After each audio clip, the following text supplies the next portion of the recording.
Hey friends, Miss Hendry here. All right, we're going to go over our day 3 lesson for Bible.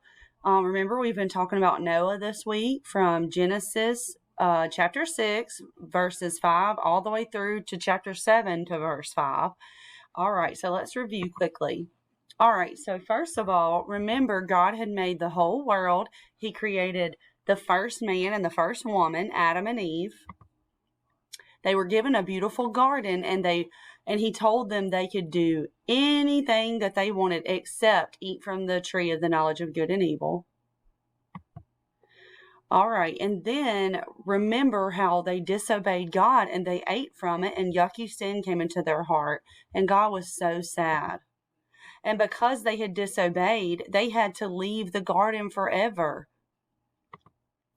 But Adam and Eve went on to have many, many children. They had a lot of children, and their children had children. But after a long time and after a lot of children, the children grew up and they forgot about God. They didn't have any thoughts about God. They all did very bad things all the time. And so God was so sad that there was so much yucky sin in the world that he decided to flood the earth and to just clean all the yucky sin out of the earth.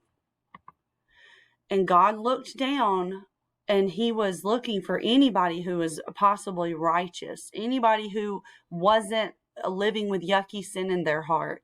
And the only one he was able to find was Noah. God decided to tell Noah about his plan. He told him to build a huge boat with many, many rooms in it. God told Noah that he would protect him and his family. He told Noah that he would send the animals to him as well so that he could save them 2 by 2. And so Noah believed God and he quickly got busy. He started working. He started building the boat, and all these people around him started seeing him building this, asking him questions, and he warned them and said, God told me to build this because he's going to send a flood. But all of the people began to laugh at him. Then the day came when he finally finished the ark.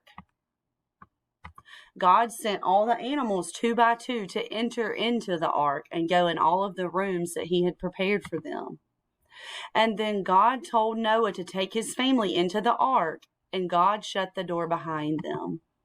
Noah and his family waited 7 days. God told Noah that he would bring the rain on the earth, and he waited for 7 days before that rain came. God told Noah that he would bring the rain on the earth, and rain was actually something that was new.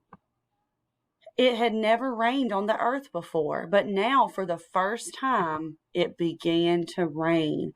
God opened up a huge cloud of water, and it rained, and it rained, and it rained.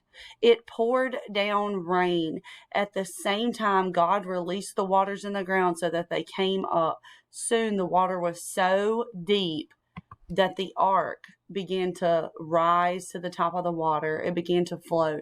The rain kept coming down day after day after day.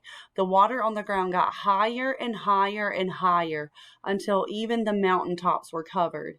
Everyone inside the ark was safe.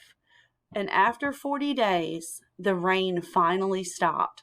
But there was so much water over the earth that even the highest mountains were covered. Noah and his family and all the animals waited and waited and waited.